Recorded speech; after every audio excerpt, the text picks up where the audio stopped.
Hello दोस्तों, आज हम बात करेंगे हार्ट फेलियर से संबंधित कुछ खराब एडवाइसेस जो अक्सर आपके डॉक्टर्स आपको देते हैं, या कुछ मिसकंसेप्शन जो आपके रिलेटिव्स, आपके फ्रेंड्स और आपके मन में हो सकते हैं, आपके डॉक्टर्स के मन में हो सकते हैं यदि वो बहुत एक्सपीरियंस नहीं हो।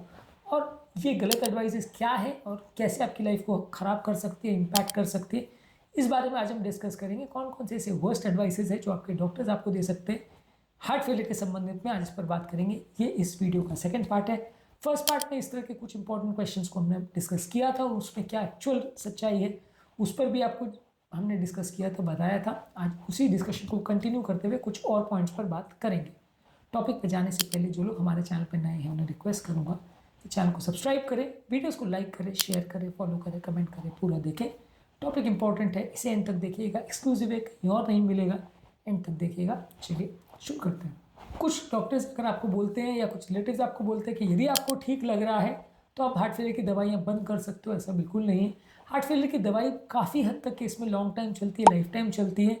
इनफैक्ट अगर पम्प फंक्शन नॉर्मल भी हो जाए तो भी आप दवाइयों को पूरी तरह से बंद नहीं कर सकते, उसके बाद भी बहुत ध्यान से सब चीज़ देखते देखते ही करना पड़ता है।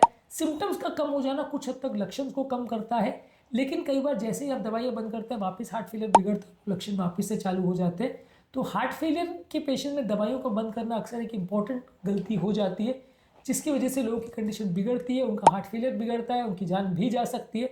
हार्ट फेलियर को इग्नोर ना करें, ये एक जानलेवा बीमारी है, काफ़ी हद तक ट्रीटेबल है, 90 to 95% केसेस को बचाया जा सकता है, लेकिन जानलेवा है।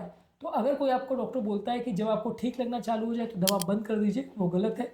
ठीक लगना मतलब सिम्टम्स चले जाना, इसका मतलब ये नहीं है कि हार्ट फेलियर ठीक हो गया।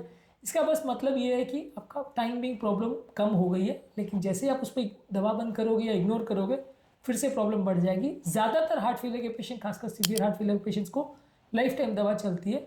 सिग्निफिकेंट लोगों की दवा बंद हो भी सकती है, लेकिन वो केस टू केस डिसाइड होता है, उसका डिसीजन आपके डॉक्टर पर डिपेंड करता है। आप खुद से उसको बंद ना करें तो अच्छा है। इसके अलावा कुछ डॉक्टर्स आपको बोलते हैं यदि आपको हार्ट फेलियर है तो आपको कोई भी नमक नहीं खाना है, बहुत थोड़ी मात्रा में भी नमक नहीं लेना है। ये कंप्लीटली गलत है। यदि आपका ब्लड प्रेशर अगर नॉर्मल है तो आप नमक को डेफिनेटली कम रखिए सीवियर हार्ट फेलियर पेशेंट में। पर कई बार बहुत ज़्यादा नमक रिस्ट्रिक्शन करने की वजह से ब्लड प्रेशर कम हो सकता है, चक्कर आ सकते हैं, आपका किडनी पर डैमेज हो सकता है। तो बहुत लो ब्लड प्रेशर कर लेना भी अच्छा नहीं है। हाई ब्लड प्रेशर तो नमक रिस्ट्रिक्ट करिए, सीवियर हार्ट फेलियर है तो नमक रिस्ट्रिक्ट करिए। लो ब्लड प्रेशर है और उतना सीवियर हार्ट फेलियर नहीं है तो नमक रिस्ट्रिक्शन उतना ज़्यादा मत करिए। हर चीज़ों को बैलेंस करके चलना ज़रूरी है। पूरी तरह से नमक को बंद कर देना भी सही नहीं है, पूरी तरह से पानी को बंद कर देना भी सही नहीं है। जो आपकी कंडीशन है और जितना आपका ब्लड प्रेशर है और जितना वॉल्यूम का स्टेटस है उस पर डिसाइड होगा कि कितना नमक और कितना पानी लगेगा। यदि सीवियर हार्ट फेलियर है और पानी ज़्यादा है तो नमक और पानी को कम रखना है। यदि माइल्ड हार्ट फेलियर और बीपी कम है तो नमक और पानी को ज़्यादा रखना पड़ेगा। तो इस हिसाब से मैनेज होगा। पूरी तरह से नमक बंद कर देने को यदि आपको एडवाइस दी जा रही है तो ये फ़ायदे के बदले उल्टा नुकसान कर सकती है। इसके अलावा कुछ लोग ऐसा बोलते हैं कि हार्ट फेलियर अगर आपको है तो ब्लड प्रेशर को या डायबिटीज़ को या बाकी चीज़ों पर उतना फोकस करने की ज़रूरत नहीं है। बट हाइपरटेंशन पर उतना या बाकी चीज़ों पर उतना फोकस नहीं भी करेंगे तो चलेगा, हार्ट फेलियर पर फोकस करो। पर ऐसा नहीं है। हाइपरटेंशन, डायबिटीज़, कोलेस्ट्रॉल, ये सारे ही हार्ट फेलियर के इंपॉर्टेंट रिस्क फैक्टर है। यदि इसमें से कोई भी चीज़ को आप इग्नोर करते हैं तो और उसके मेडिसिन को एडजस्ट नहीं करते तो आपका लॉन्ग टर्म प्रॉब्लम होगा और हार्ट फेलियर बिगड़ने के चांस ज़्यादा होंगे। सिर्फ और सिर्फ हार्ट फेलियर पर फोकस करिए और बाकी चीज़ों को इग्नोर कर देना काउंटर प्रोडक्टिव होगा। इससे नुकसान होगा आपको हर एस्पेक्ट पर, चाहे वो हार्ट फेलियर है या उससे संबंधित रिस्क फैक्टर है, चाहे उसका डाइट है, चाहे उसका एक्सरसाइज है, चाहे उसकी दवाई है, चाहे वो बीपी, शुगर, कोलेस्ट्रॉल की या किडनी की या कोई भी बीमारी है जो हार्ट फेलियर से रिलेटेड है, सबकी दवाइयों पर फोकस करना ज़रूरी है। किसी भी एस्पेक्ट पर यदि आप इग्नोर करते हैं तो लॉन्ग टर्म आपको तकलीफ आ सकती है। अगली इंपॉर्टेंट मिथ्या अवधारणा यह है, या डॉक्टर्स कई बार इस तरह से आपको बोल देते हैं कि हार्ट फेलियर ज़्यादातर उम्रदराज लोग की प्रॉब्लम है, ज़्यादातर उम्रदराज लोग को हो जाती है, यंग लोग को नहीं होती। ऐसा नहीं है। किस कारण से हार्ट फेलियर हो रहा है उस पर डिपेंड करता है। बहुत सारे यंग लोग को भी हार्ट फेलियर होता है और उम्र के साथ हार्ट का पंपिंग बिल्कुल डिटोरिएट नहीं होता। ये भी एक मिसकंसेप्शन है। उम्र के साथ ओवरऑल लोगों की स्टैमिना कम हो सकती है, एक्सरसाइज कैपेसिटी कम हो सकती है। हार्ट फेल नहीं होता। हार्ट फेल उम्र के साथ रिलेटेड बीमारियों की वजह से हो सकता है, डायरेक्ट उम्र की वजह से हार्ट फेलियर नहीं होता। तो इसलिए उम्र से हार्ट फेलियर में कुछ असर जरूर पड़ता है, हार्ट फेलियर के रिस्क फैक्टर्स पर पड़ता है, पर हार्ट की डायरेक्ट पंपिंग अफेक्ट करती है उम्र, ऐसा नहीं है। हार्ट अगर आदमी 80-90 साल का भी हो जाए तो भी उसका पंपिंग 60 से 40 हो जाएगा, ऐसा बिल्कुल नहीं है। उसका पंपिंग फिर भी 60 रहेगा। हाँ, 80-90 की उम्र में कोई बीपी, शुगर, कोलेस्ट्रॉल या हार्ट अटैक बीमारी अगर आ जाए जो कि उम्र के साथ ज़्यादा आती है तो वो हार्ट फेलियर कर सकती है। पर ये सोच लेना कि सिर्फ उम्र दराज को होगा और हर उम्र दराज व्यक्ति में होगा, यंग पेशेंट में नहीं होगा। ये दोनों ही गलत चीज़ें हैं और इसको यदि आप फॉलो करोगे तो बहुत सारे केसेस मिस हो जाएंगे और बहुत सारी चीज़ों में गलत ट्रीटमेंट होगा। इसके अलावा लोगों को लगता है कि यदि आपकी कंडीशन एक बार ठीक होगी तो आप लगभग अपनी नॉर्मल लाइफ कर सकते हो, मान लीजिए कि सब कुछ ठीक हो गया। ऐसा नहीं है। हार्ट फेलियर वाले पेशेंट्स को अगर रिकवर करना भी है और अपनी नॉर्मल लाइफ में जाना भी है तो ग्रेजुअली करना चाहिए, धीरे धीरे करके अपनी एक्टिविटीज़ को बढ़ाना चाहिए और दवाइयाँ बंद नहीं करनी चाहिए। सबके लिए एक प्रॉपर इंडिविजुअलाइज प्रोग्राम बनाना चाहिए और उसको ही एग्जीक्यूट करना चाहिए। यदि हार्ट फेलियर का पेशेंट ये सोचता है कि अब हार्ट फेलियर ठीक हो गया, अब सब चीज़ नॉर्मल हो गई, अब खाना पीना सब बराबर कर दो, जो करना है करो, अब मुझसे कोई फ़र्क नहीं पड़ने वाला, तो वो पूरी तरह से गलत है। आपको सारे एस्पेक्ट्स पर फिर भी फोकस करना पड़ेगा, नहीं तो बीमारी वापस पलट के आ सकती है।